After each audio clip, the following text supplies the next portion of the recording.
Subject is Luke Smith from Down Under, and the subject is Happy New Year. Hey guys, I was watching the Ruthless Aggression series on the network, and I recalled Conan Disco saying there's very little stories on most of the weekly shows nowadays, and the few that do stand out huge, for example, all of the Roman Reigns Paul stuff. Here's a small 1-minute clip. I'm not sure you guys would have seen or not. It was during The Rock's Hollywood heel run after WCW's bought out. It's stuff like this that made me as a fan want to watch the shows live every week. If and when The Rock does show up, whether it's the year's WrestleMania or next year's, I think he could lead to Roman finally being cheered by the fans. The company definitely took the long road to turn him heel, but the last 12 months have shown how great the guy really is. Brock Lesnar is another example of someone who became stale to the audience as a heel, but seeing him cut some promos, being a kick-ass babyface has been really refreshing, and he looks more interactive with the fans, like he's enjoying himself out there. And that's from Luke Smith from Brisbane, Australia. You got the clip, Joe? Yeah. All right, good job. Good job, Joe. See, but another thing is sometimes when they send a clip, you go, I don't want to watch it. We'll watch it during the watch along. I'm just saying. Sometimes. All right. Make it bigger. You find that this might be just a hint, egotistical. Easy, big fella. What do you mean? What? Come on, he's a star. He's a superstar. You see, welcome. Somewhat self-serving, Welcome. Great first ever evening with The Rock. Look at the ring there. Look at Rock in concert. The Rock feels so good. He's so happy. Why? Because The Rock is right here in Sacramento. He's sucking up the crowd now.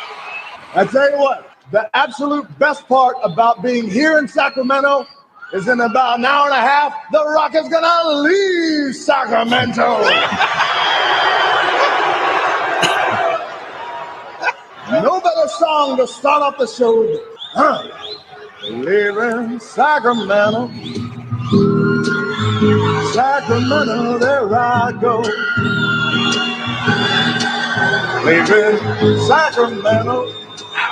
Sacramento, there I go.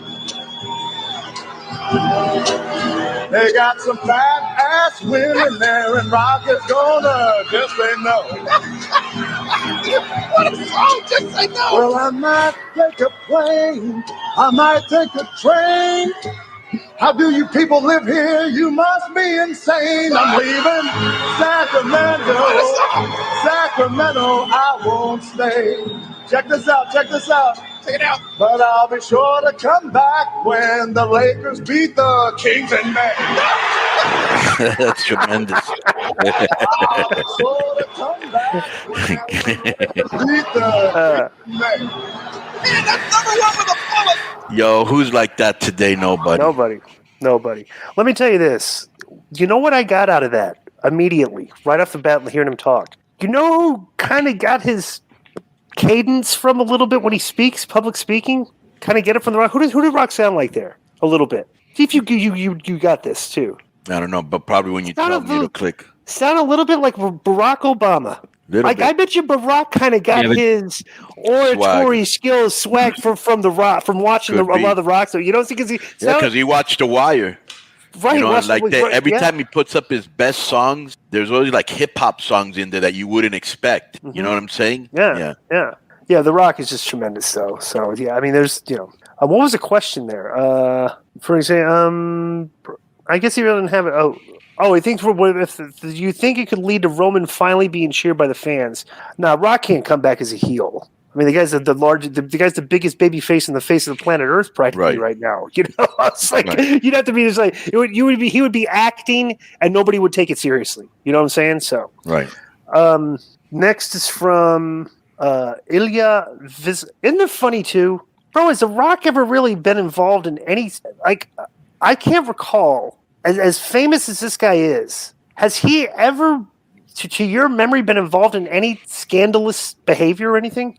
Or has he just been doing everything right? Yeah, he just got into a feud with Vin Diesel not too long ago where he refused to do Fast and Furious. Well, he kind of said that Diesel was being a bitch. Two alpha males, right? Two alpha males trying to be top dogs. I don't think they ever it never really came out. They just would take little shots. Well, it just sounds that like when I was reading it that Vin Diesel had a big head and the cast was kind of bearing Vin Diesel. They were backing up The Rock.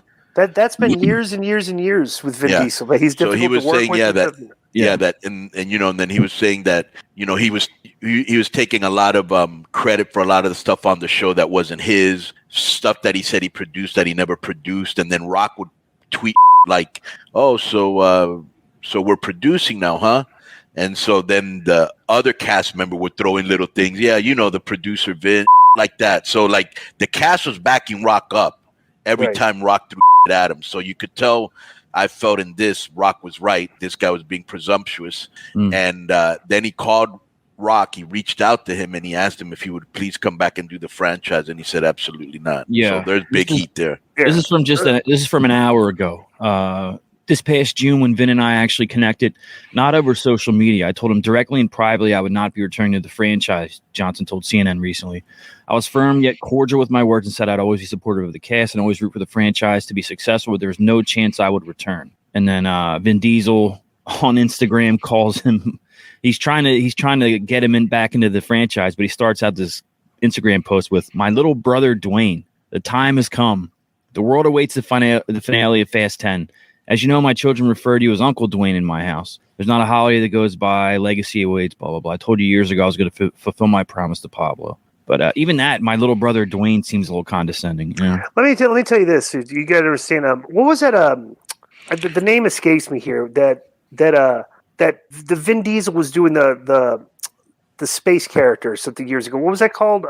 That the franchise of when he was like a futuristic. Well, do you know what I'm talking about, Joe? I'm looking it up.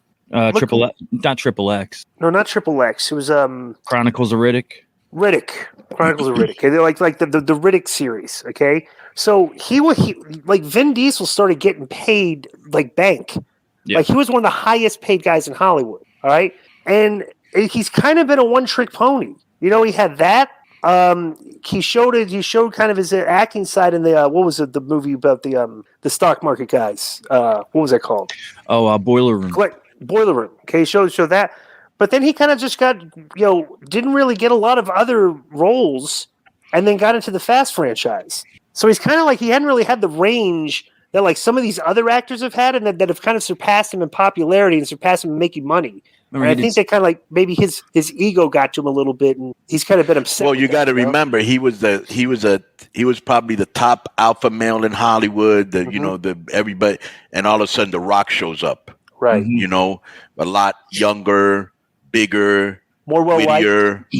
Right. And this guy, when he talks, he sounds like he has. Yeah, I've never been a big Vin Diesel fan. Never got him at all. I've never watched one of the Fast and Furious movies from start to finish. Yo, what up? This is Conan, and I host Keeping It 100. My co-host, Disco Inferno, unfortunately.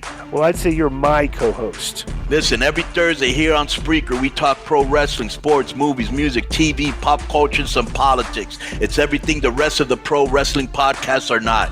Tune in to hear myself, the superior one, educate and inform. Tune in to hear me bury Disco. That's very disrespectful. Join us every Thursday on Spreaker and keep it 100. Boom!